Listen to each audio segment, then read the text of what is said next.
Hmm.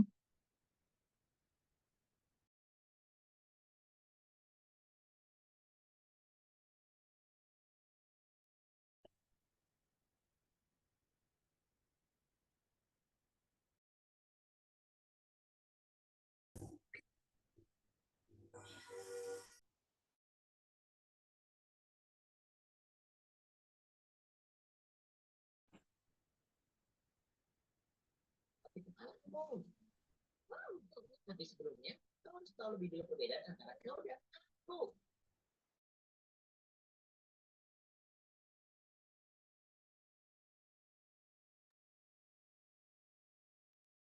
Ustadz Abar belum bergabung lagi ya?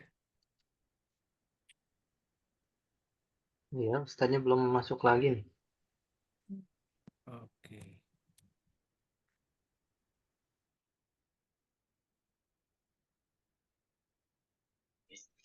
Seolah-olah ya melupakan.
Ustadz Amarnya belum masuk ya, kita tunggu dulu sebentar.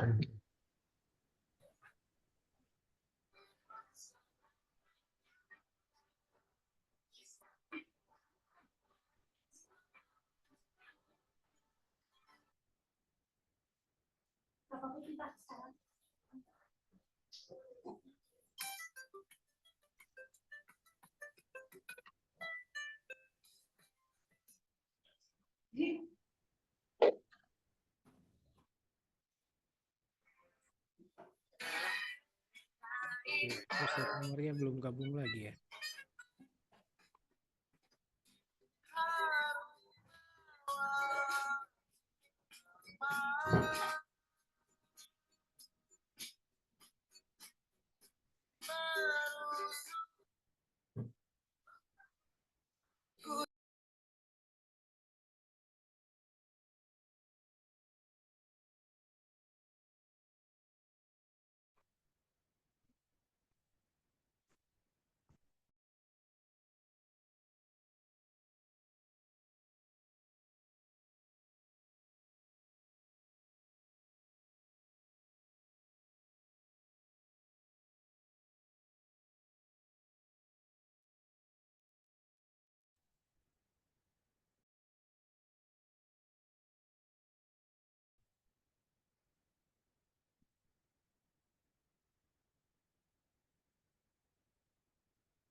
Iya, eh, Ustadz Kiai, ini kayaknya belum ada ini ya informasi dari Ustadz Amar. Ini Belum. maaf, mungkin para jamaah kita belum bisa melanjutkan ini. Sementara kita eh, cukupkan sampai di sini kayaknya, Ustadz. Oke.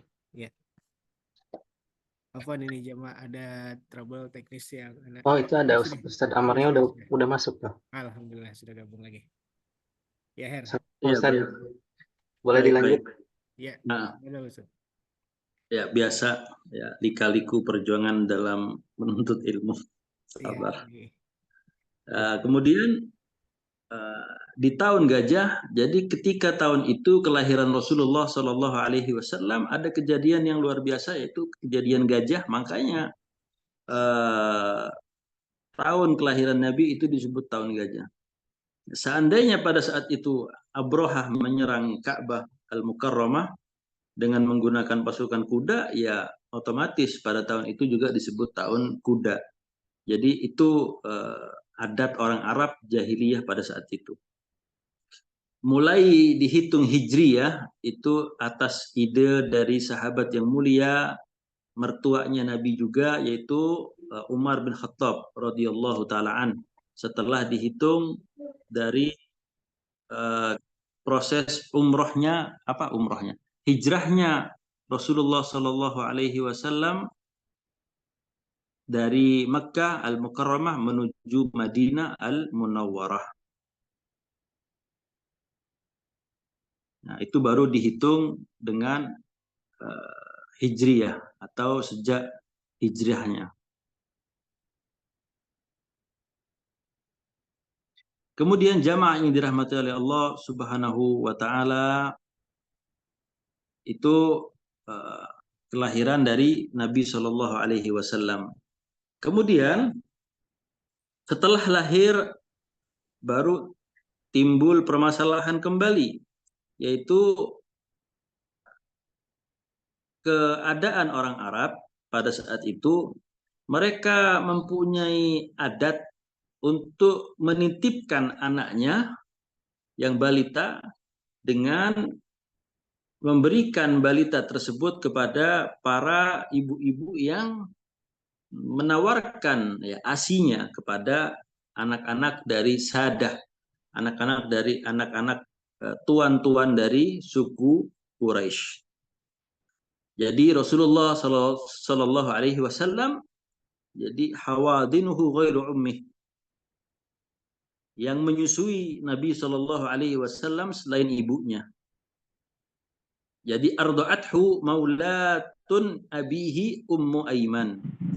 Jadi Rasulullah Shallallahu Alaihi Wasallam itu disusui dengan maulatun li abihi ummu Aiman. Jadi ayahnya itu mempunyai seorang pembantu atau budak yang bernama Ummu Aiman. Kemudian setelah disusui oleh Ummu Aiman, beliau disusui juga oleh Suwaibah maulatun li Abi Lahab. Disusui dengan budak perempuan milik Abu Lahab yang bernama Suwaibah.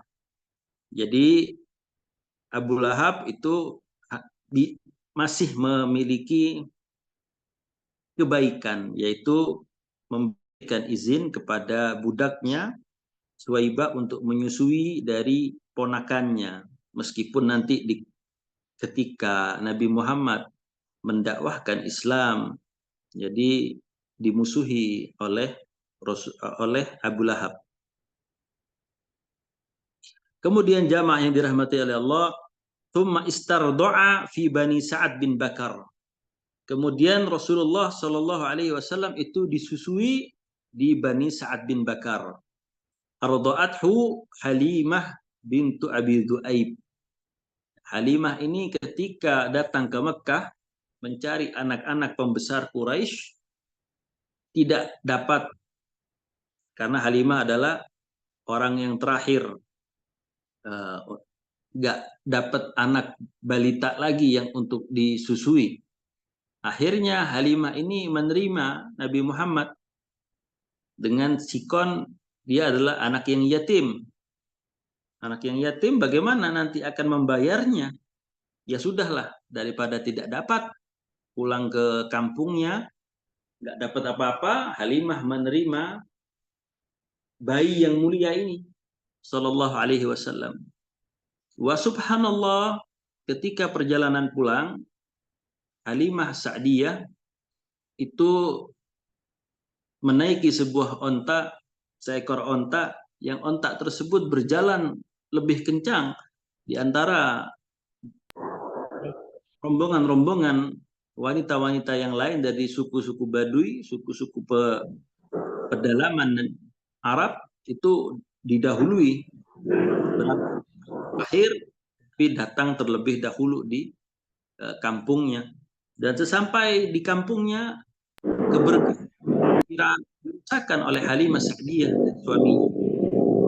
Jadi hewan-hewan peliharaannya itu dengan sangat gemuk sekali, yang sebelumnya kurus, kambing-kambingnya, onta-ontanya. Jadi ketika diperah, susu kambingnya itu luar biasa. Jadi keberkahan sudah dirasakan oleh Halimah Sa'diyah ketika membawa Nabi Muhammad SAW yang masih kecil, yang masih balita ini. Keberkahannya sungguh amat terasa oleh kedua pasangan Halimah Sa'diyah dan suaminya. Dan setelah beberapa waktu, beberapa saat di perkampungan Bani Sa'ad, itu ada hadis satu syaqq sadr. Kejadian pembelahan dada dari Nabi Muhammad SAW. Kana dzalika wa huwa ghulamun qariba 4 sinin. Kejadian itu ketika Rasulullah Shallallahu Alaihi Wasallam itu gulam, masih kecil. Gulam itu sekitar umur balita lah ya. Qarib 4 sinin. Qarib 4 sinin. Kira-kira itu sekitar umur 4 tahun. Yar'abahman li abawaihi minar rodha'. Jadi Nabi itu ketika umur 4 tahun sudah yar'al bahman. Apa namanya? Menjaga binatang ternak. Bahman itu binatang ternak milik li abawaihi, milik kedua orang tuanya minar rodha'ah. Orang tua bukan orang tua asli, tapi orang tua yang menyusui Nabi Muhammad sallallahu alaihi wasallam.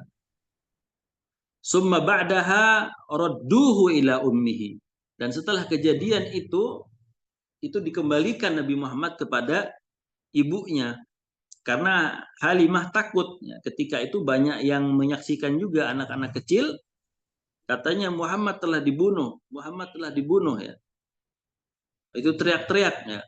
Anak-anak kecil yang lain, saudara sepersusuan Nabi juga teriak-teriak, dan Halimah buru-buru ya lari untuk melihat kondisi dari Muhammad Shallallahu Alaihi Wasallam ini tadi. Sampai di situ Halimah melihat dadanya Nabi, dibuka dadanya Nabi itu yang masih kecil 4 tahun itu tidak ada bekas apa-apa. Berarti dalam kisah ini malaikat itu menampakkan wujud aslinya, entah wujud asli, entah dalam wujud manusia. Jadi wallahu alam, mungkin dalam wujud manusia. Makanya anak-anak kecil pada saat itu temannya Nabi SAW mengatakan Muhammad telah dibunuh. Berarti anak-anak kecil ini menyaksikan bagaimana dadanya Nabi itu dibelah dan dicuci, gumpalan hatinya dicuci dengan air zam-zam. Adapun ini pendapat yang satu. Pendapat yang lain itu ini tidak ada proses pembelahan dada. Karena apalagi yang mau dibersihkan. Karena Nabi Muhammad ini adalah seorang nabi yang memang dipersiapkan oleh Allah Subhanahu wa taala, jadi tidak mempunyai hati yang kotor. Wallahu a'lam bishawab. Pendapat mana yang lebih benar? Intinya yang lebih masyhur yang diriwayatkan oleh jumhur ulama sirah, Rasulullah itu mengalami proses pembelahan dada. Karena Rasulullah juga mengatakan dalam sebuah hadis yang sahih, di dalam sebuah tubuh manusia itu ala fil jasadi mudghah. Ketahuilah di setiap jasad kita, tubuh kita itu ada segumpal darah, segumpal daging. Idza salaha jasadu kullu. Ketika segumpal daging itu tadi baik, benar, suci, maka perilakunya itu cenderung melakukan hal-hal yang bermanfaat dan hal-hal yang baik. Wa idza fasada, dan ketika segumpal hati, segumpal daging itu tadi itu rusak atau kotor, maka kita akan lihat ketika hatinya seorang itu kotor, mereka tidak akan mengeluarkan kata-kata illa kecuali kata-kata yang kata-kata yang jelek, caci maki. Semua saudaranya, semua manusia itu tidak luput dari caciannya. Ketika dia marah, dia akan mengatakan kalimat yang kotor.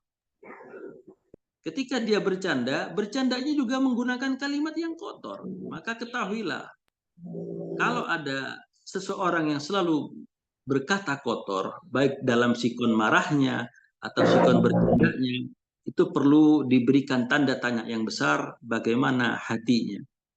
Karena hati yang bersih akan menampakkan dengan kalimat yang keluar dari lisannya dengan kalimat thayyibah, kalimat yang baik. Jika hati itu kotor, maka semuanya akan kotor. Baik tingkah lakunya, akhlaknya, kalimatnya yang keluar itu akan kotor semua. Ala wa huwa al-qalb, kata Rasulullah SAW. Ketahuilah segumpal daging itu adalah hati. Kemudian setelah itu tidak lama Rasulullah dilahirkan dalam proses yatim, tidak mempunyai ayah. Dan tidak lama setelah dikembalikan oleh Halimah Sa'diyah, tuwufiyat ummuhu, ibunya itu wafat. Dan siapa yang menjaga atau mengasuh Nabi Muhammad SAW setelah kematian ibunya? Tuwufiyat ummuhu wa huwa ibnu sittu sinin. Ketika ibunya meninggal, Rasulullah itu berusia sekitar 6 tahun. Dan ibunya meninggal di kota Abwa, baina Makkah wal Madinah, di antara kota Makkah dan kota Madinah. Wahia, dan ibunya itu raji'atun min indi akhwalihi Bani Najjar. Ibunya itu ketika itu meninggalnya ketika pulang dari Bani Najjar. Akhwalihi itu saudara dari ibu. Ya. Makanya ketika orang Arab mengatakan saudara dari ibu, itu kalau yang laki-laki disebutnya khal, kalau perempuan disebutnya khalati. Saudara laki-laki dari ibuku dan saudara perempuan dari ibuku. Ya. Bahasa Arab beda dengan bahasa Indonesia. Dengan bahasa Inggris beda. Kalau bahasa Inggris cukup disebut uncle, paman, auntie, bibi saya. Tapi kalau di dalam bahasa Arab beda. Saudara dari ibu itu disebutnya, kalau laki-laki disebutnya khal. Kalau perempuan khalati. Tapi kalau saudara dari ayah, kalau laki-laki disebut ammi, kalau perempuan disebut ammati. Ya, jadi perbedaannya di situ. Bahasa Arab ini sangat luas. Kemudian min indi akhwalihi Bani Najjar. Jadi ketika kepulangan dari Bani Najjar, akhwalihi saudara dari ibunya Bani Najjar itu di kota Abwa. Wa kafalahu ba'daha jadduhu Abdul Muttalib. Dan yang mengasuh Rasulullah Shallallahu Alaihi Wasallam setelah meninggal ibunya, Rasulullah berusia 6 tahun. Siapa yang mengasuhnya? Yang mengasuhnya adalah jadduhu, kakeknya nama Abdul Muttalib. Kebayang nggak gimana kalau kita meninggal dunia, anak kita masih kecil, nggak lama setelah itu ibunya juga meninggal. Bagaimana kita? Ini sudah dialami oleh Rasulullah Sallallahu Alaihi Wasallam. Dan proses ujian itu datang bertubi-tubi untuk orang-orang yang memang diberikan rahmat oleh Allah Subhanahu Wa Taala. Karena orang yang diberikan ujian oleh Allah Subhanahu Wa Taala itu berarti orang itu dicintai oleh Allah. Dalam sebuah hadis, idza habballahu mar'un, jadi ketika Allah itu mencintai seseorang, Allah tidak memberikan dunia kepada dia. Allah tidak memberikan kedudukan kepada dia. Enggak. Allah tidak membuka semua nikmat dunia kepada dia. Tidak. Apa ketika Allah mencintai seorang hamba? Ibtalah.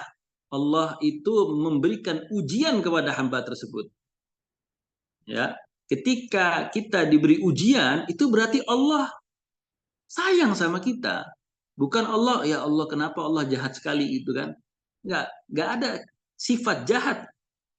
Bahkan Allah itu lebih rahim sifatnya dibanding ibu kita sendiri. Ibu kita itu adalah orang yang tidak pernah menghendaki hal-hal yang buruk menimpa kita. Tapi Allah itu jauh lebih sayang kepada hambanya melebihi kasih sayang orang tua. Itu Allah, sifatnya Allah. Jadi ketika Allah mencintai seorang hamba, Allah akan memberikan ujian kepadanya. Supaya apa? Menjadi hamba yang lebih kuat dalam menerima takdir Allah Subhanahu wa taala, dalam menerima ujiannya Allah Subhanahu wa taala, dalam lebih menjadikan kita sebagai orang-orang yang sabar. Karena orang-orang yang sabar itu pahalanya langsung Allah yang memberi bighairi hisab, tanpa adanya hitungan sabar itu. Kemudian jamaah yang dirahmati oleh Allah Subhanahu wa taala, wa kafalahu ba'daha jadduhu Abdul Muttalib, dan diasuh setelahnya oleh kakeknya yang bernama Abdul Muttalib. Tidak lama jamaah yang dirahmati oleh Allah, para ikhwan dan akhwati rahimani wa rahimakumullah jami'an, tuwfiya jadduhu Abdul Muttalib wa lahu minal umri samani sinin. Kakeknya jadduhu Abdul Muttalib itu wafat, dan walahu minal umri samani sinin, dan di usia 8 tahun kakeknya itu meninggal. Lama juga Abdul Muttalib kakeknya mengasuh dari Rasulullah SAW. Kemudian setelah kakeknya wafat, wa kafalahu ammuhu Abu Talib wa kana bihi hafiyan. Dan setelah kakeknya meninggal Abdul Muttalib, Rasulullah itu diasuh oleh pamannya yang bernama Abu Talib. Dan Abu Talib mempunyai anak laki-laki sepupu dari Nabi Muhammad SAW, yaitu Ali bin Abi Talib radhiyallahu taala an. Wa kana bihi hafiyan, dan Abu Talib itu kepada Nabi Muhammad itu sangat hafiyan, sangat menjaga melebihi anak kandungnya sendiri. Masih ada waktu, Ustaz? 2 menit lagi mungkin kan? Atau Baik.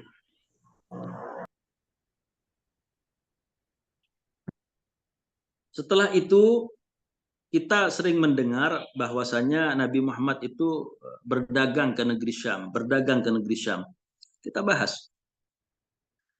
Safara ma'a ammihi ila Syam.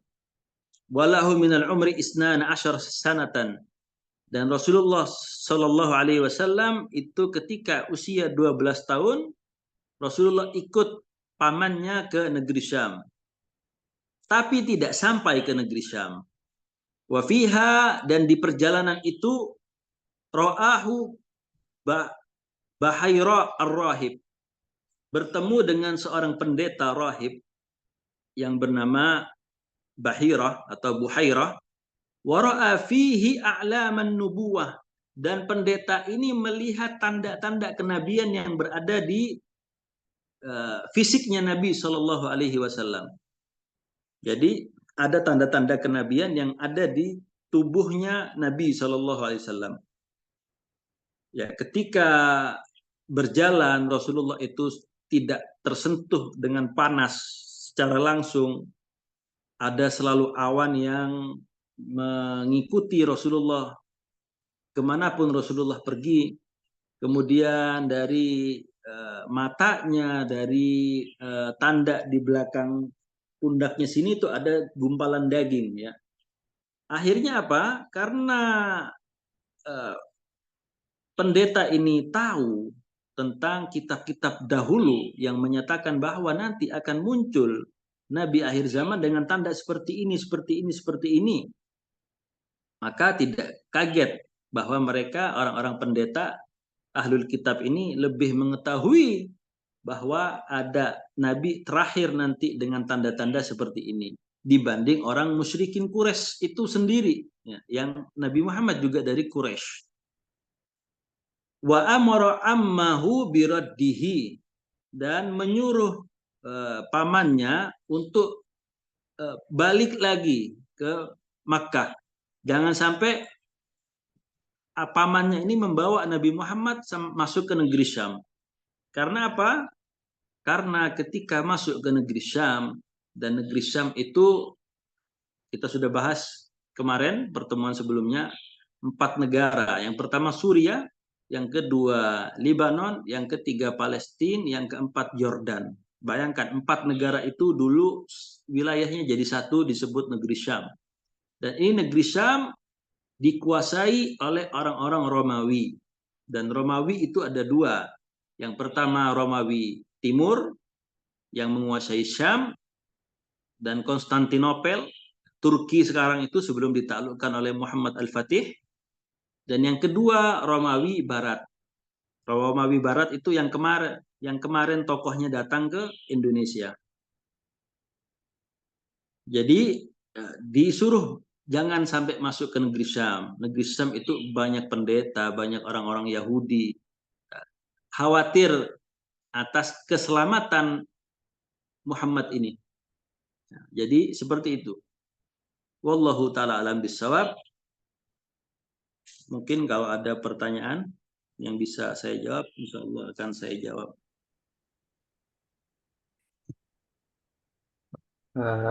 Oke, baik. Karena mungkin waktunya juga sudah lebih ya dari 6.30.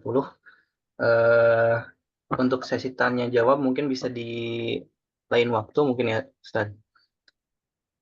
Tidak apa-apa, kasih aja 5 Oke. menit atau berapa. Sebenarnya kan tadi terputus karena masalah Oh iya, teknis. Ya mungkin. Oke, baik. Bagi yang ingin bertanya, kami silahkan. Ya, boleh langsung bertanya on mic ataupun di chat. Silahkan.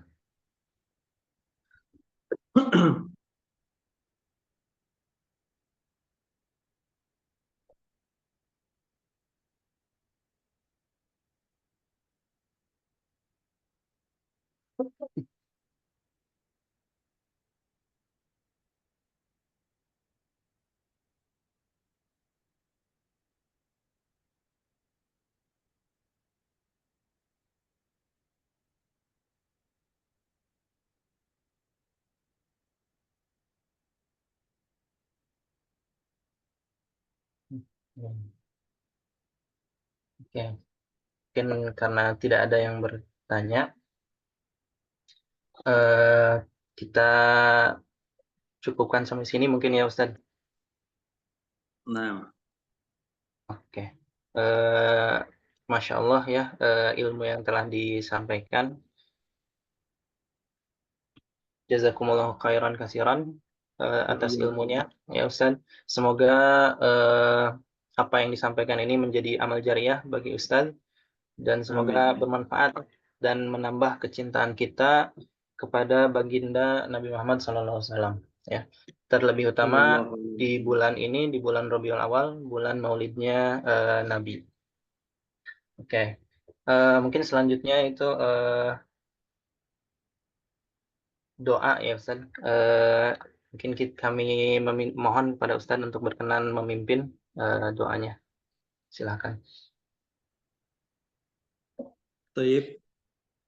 Kita berdoa kepada Allah Subhanahu wa taala, mudah-mudahan pertemuan ini menjadi pertemuan yang barakah dan diberikan kepada kita ilmu yang lebih mengenal lebih dekat kepada Rasul sallallahu alaihi wasallam dan menjadikan kita menjadi hamba-hamba yang muttaqin insyaallah dan diberikan kemudahan dalam segala urusan kita dan diberikan karunia oleh Allah Subhanahu wa taala anak-anak yang soleh dan solihah menjadi bekal kita di yaumul akhirat kelak ya.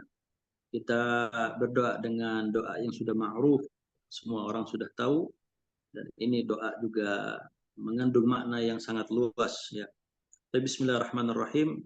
Rabbana atina fid dunya hasanah wa fil akhirati hasanah wa qina adzabannar. Kemudian kita doakan juga kepada orang tua kita, Rabbighfirli wa liwalidayya warhamhuma kama rabbayani shaghira. Amin Allahumma amin.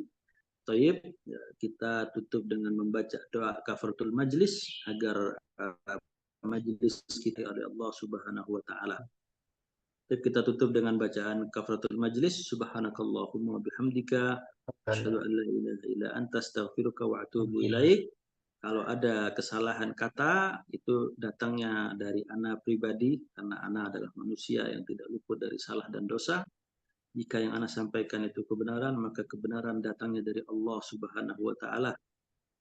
Wallahu taala alam bisawab. Jazakumullahu khairul jaza. Insyaallah kita diberikan umur untuk bertemu kembali di bulan depan ya Ustaz ya. Bulan depan insyaallah kita akan lanjutkan pembahasan ini lebih detail lagi dan lebih intens lagi kita membahas sirah Rasul sallallahu alaihi wasallam. Wallahu taala alam bisawab. Assalamualaikum warahmatullahi wabarakatuh. Waalaikumsalam warahmatullahi wabarakatuh. Ya, sekali lagi jazakumullah khairan kepada Ustadz atas ilmunya.